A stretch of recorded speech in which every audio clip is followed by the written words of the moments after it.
6 weeks until Republicans gather in Cleveland for their convention. 6 weeks until this grand old party gets to prove to their followers, the American public, and the world that they can get it together, solidify, and get behind the person they believe is the right one to lead America. But 6 weeks out, despite all the votes having been cast in primaries, despite the rules that currently stand, and despite the fear that exists in many a mind about going against the will of the American people, there's no guarantee that person will be Donald Trump. And this has got to have life inside the Beltway a lot more interesting these days, and maybe even a little frightening, maybe than it's ever been before. You get to weigh in momentarily on this and much more. We invite you, nay, we urge you to get on the phone lines right now and prepare to join us at 1-877-Newsmax, 1-877-639-7629. We're heading your way momentarily. First, let's get the scoop from the man who can sense when nerves are being rankled in Washington, D.C., the Newsmax chief political columnist, White House correspondent, John Gizzi. John, always a pleasure, my friend. Let's go ahead and launch right into it. Inside that Beltway, that secretive little area that very few know about, save, of course, for you because you're there every single day.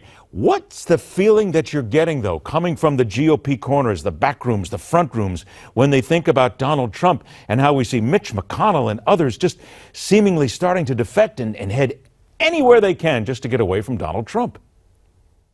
Well, this is led to the natural course of action of what to do about it. The only course left, and I mean the only course that the anti-Trump element can take, is to take the rules of the convention, something they have blithely ignored at previous meetings, and as a first order of business, take new rules that would, in effect, say that elected delegates are no longer pledged to support a candidate for the first ballot at least, and create what the voters did not create in primaries and caucuses, an open convention when anyone can win. And let me say, this is something that my colleagues and I salivated over, at least a contested convention that meant something instead of being a coronation, for a truly open convention in which the delegates are all powerful and can choose a nominee who may not even have received a vote in the primaries. That is something to write about. It would be the convention of the century. But, John, here we have the voters, those who have voted for Donald Trump. They're wagging their fingers right now at the people in Washington, saying, don't you dare. This is what we want. So then I'm more interested in hearing about those elected officials in Washington right now. Aren't they fearful of the backlash that may hit them, or at this point, they just don't care? There's two schools of thought on this. Even before these defections from the previous endorsement of Trump started, a card-carrying member of the Republican establishment, former Secretary of State James Baker, told the Financial Times, and I quote, "We may disagree with Trump, but the voters do not.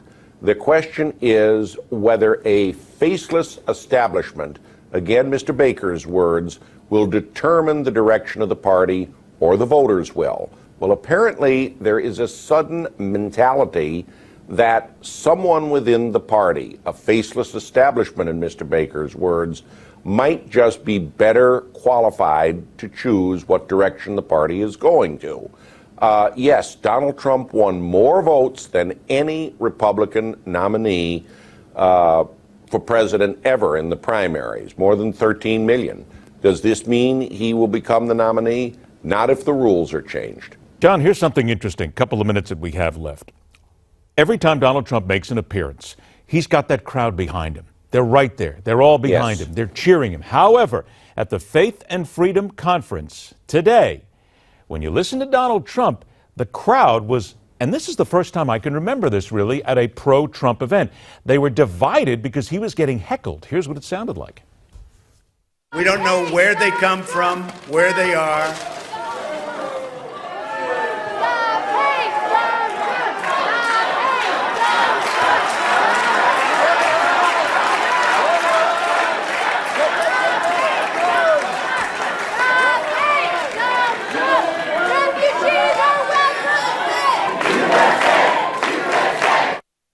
Now, granted, back came his supporters, a big chant of USA right there, and that could just be some dissenters in the crowd. But that's the first time I can remember hearing that.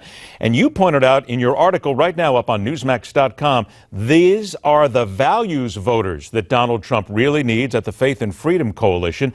And this could spell real trouble for him. We got about 60 seconds. Explain what your article then details. Well, even before Donald Trump made his appearance, reporters could see it coming. When I talked to some people, and there's about 1,000 delegates at the annual Faith and Freedom Coalition's Road to Victory, they said, yes, we back Ted Cruz or another candidate, but we'll back Donald Trump. He's not Hillary. On the other hand, there were people who blatantly said, for different reasons, they would not vote for Donald Trump. A young lady from Newark, Delaware, said, he doesn't put God first, even though she said, I pointed out, he said he's a Christian. She says, well, he says he is, but he doesn't put God up there. A very prominent leader in a Catholic organization from Delaware also said he was seriously considering Libertarian nominee Gary Johnson, even though Johnson himself is pro-choice on the abortion issue and favors same-sex marriage, not exactly pro-family issues.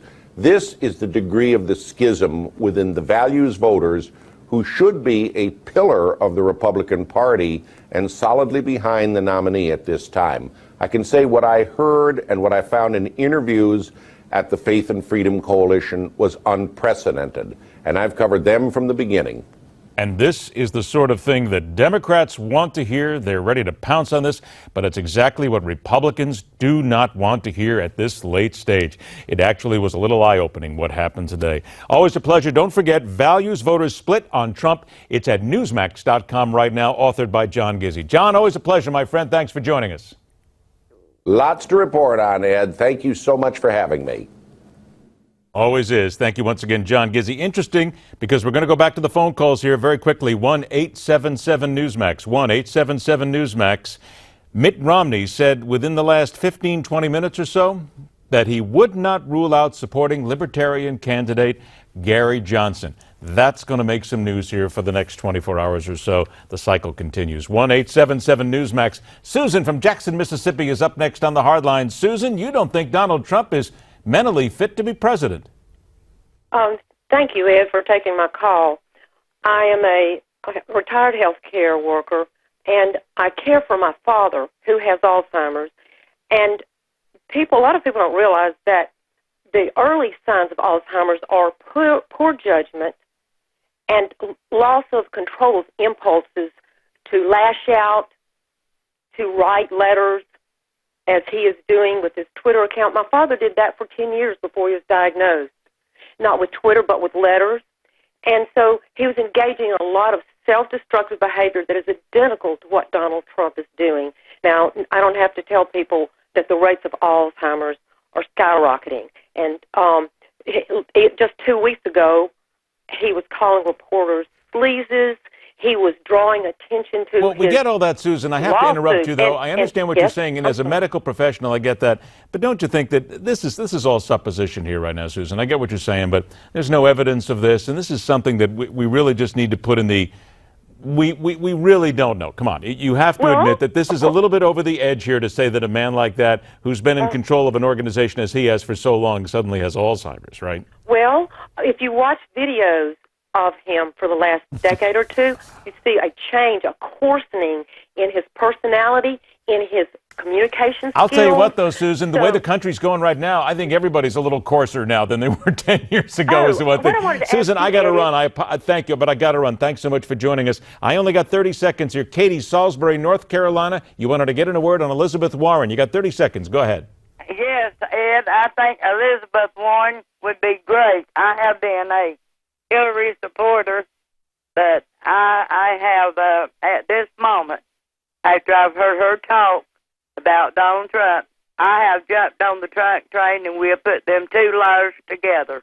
All right. It's always a pleasure to hear from both sides of the argument, and that's exactly what we open ourselves up to here every night. Thanks so much for your phone call. Don't forget, we will continue this. Next week, we come back every night, 6 to 7 o'clock Eastern Time. It's your chance to get involved, as we are the only network that invites you in to talk about the issues right here at Newsmax. Now, let's break down for just a moment here. By the way, I got a very important Telling It Like It Is coming up after the break. Hang on for that. But let's do a programming note first. As of June 1st, Newsmax TV has been discontinued on Dish and is now unavailable to subscribers. Newsmax is disappointed by Dish's decision to stop carrying Newsmax TV during this critical election period. It's important to note, Newsmax TV did not charge Dish to carry the network. In fact, we financially benefit Dish and their customers. If you're as disappointed in their decision as many others are, you can let them know. You, a friend, a family member, if you do subscribe to Dish, call the number on your screen. Ask that Newsmax TV be put back on the air. This election is simply too important to let it get away. Call Dish Customer Service at 1-800-700-4376 right now and tell them you want Newsmax TV. All right. When we come back, let's end the week right. The search for heroes and why we must pay attention to a 16-year-old young lady and what she can teach everybody. Telling It Like It is next on The Hardline.